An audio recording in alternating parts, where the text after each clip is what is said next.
This is a Monstera, and in this video, I'm gonna share with you the top 7 mistakes that you may be making that are slowly killing your beautiful, sought-after, prized Monstera. By the time this video's over, you'll know exactly what you're doing wrong and what to do to get your Monstera to thrive. I'll show you everything I do to care for my Monsteras. Also, stick around until the end of this video as every tip is crucial to your success. Get ready, give this video a like, and let's get into it. Okay. So the first thing we want to get into is talking about choosing the perfect Monstera for you. This could be the biggest mistake you make or already made. Starting with one that's clean and healthy will help you avoid a bunch of drama. So make sure you don't skip this step. If you already have a Monstera, it's not too late. Stick around and I promise you the information in this video will help prevent you from killing your beautiful Monstera. So when you start looking for your Monstera, start by inspecting all around the plant. Look at the leaves on the top and the bottom, especially the bottom, where pests like to hide. And when looking all around, look for blemishes, which sometimes can be a sign of mechanical damage, but other times it can be disease. Also, shake it around a bit and see if you see any fungus gnats flying out. I would stay away from all of these, and then go an extra step and remove the pot. Look at the roots. Make sure they're pest-free and that they're firm and not mushy, and that most of the roots are crispy, white, and not brown or black with a foul smell to them, which could be a sign of root rot. Also, one more thing is to look at the general appearance of the Monstera. Are there at least 2 or 3 well-established plants in the pot? Most of the time, when you buy a Monstera in a garden center, they have a bunch of little plants in one pot. But we need to keep in mind that as the plant grows, if you want to create a specimen in the end, we may need to thin out the plant and stake it,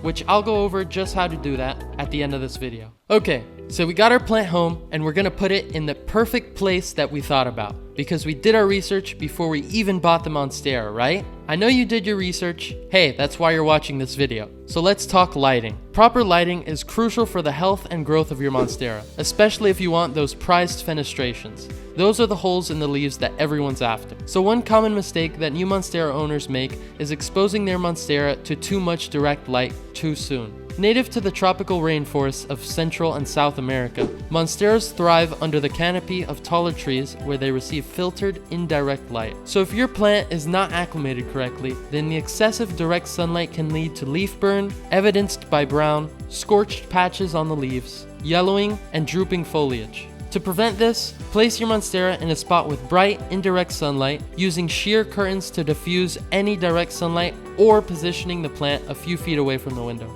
And if you want to increase the intensity of the light they are receiving, do so by moving it closer to the light source little by little. Now on the other side of the spectrum, insufficient light can be just as bad for your Monstera. Even though Monsteras can tolerate low lighting conditions, they don't thrive in them. Inadequate light slows down photosynthesis, stalling their growth and overall health. Symptoms of insufficient light can include long internodal spacing or leggy growth, small underdeveloped leaves, and slowed or halted new growth. If you're deciding to keep yours in an area that does not have sufficient natural light, then I recommend you supplement with artificial grow lights. Many of us think that we're doing the right thing by keeping our Monstera watered constantly, but don't realize that overwatering is one of the most common mistakes that can harm a Monstera. Monsteras are prone to root rot if their soil is wet for too long. A couple of symptoms to look out for are yellowing leaves or mushy blackened roots. If you do suspect that you have root rot, hop on over to this video next to see how to take care and prevent it from happening in the first place. I'll put a link in the description.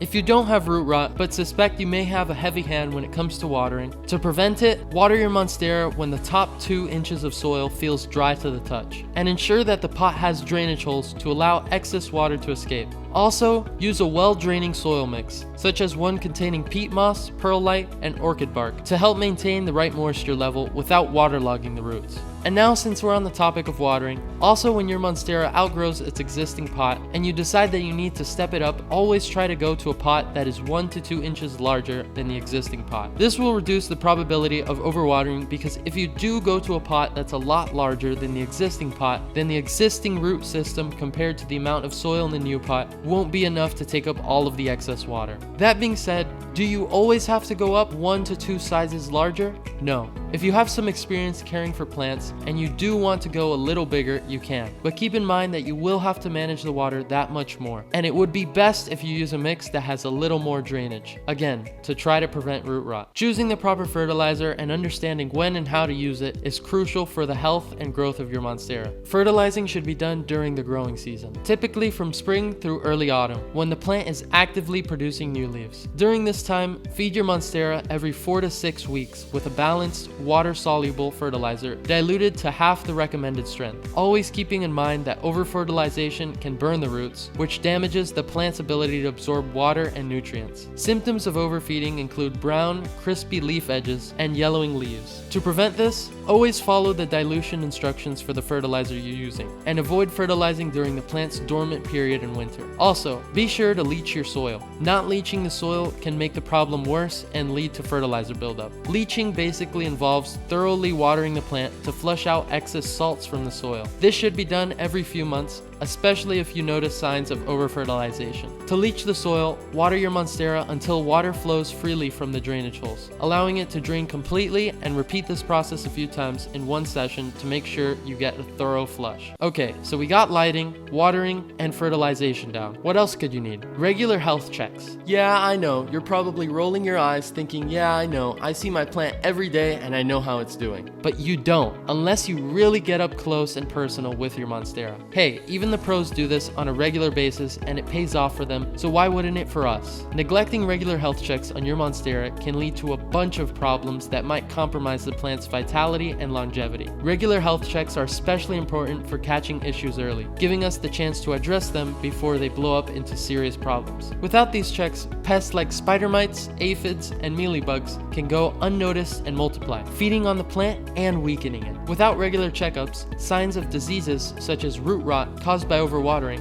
or fungal infections can be overlooked. So get in there like you did when you bought it, check for disease, pest, possible nutritional deficiencies, and toxicities, and catch any and all small problems before they become big problems. Now that we have our plant growing, we need to help it take off, and we do this by staking it, which is crucial for supporting its growth and promoting a healthy, aesthetically pleasing Monstera. As I mentioned earlier, in their natural habitat, Monsteras climb trees and other structures, using their aerial roots for support. Without proper staking, indoor Monsteras will grow every which way, with their large leaves and long stems going all over the place, which not only affects the plant's appearance, but can also lead to structural instability, increasing the risk of stems breaking under their own weight. And no one wants that, especially your Monstera. So to stake a Monstera, start by selecting a sturdy support such as a moss pole, a wooden plank. I prefer cedar, or if it's a smaller plant, bamboo will make for a great stake. Before inserting the stake, water the plant to ensure the soil is moist and soft, making it easier to insert the support without damaging the roots.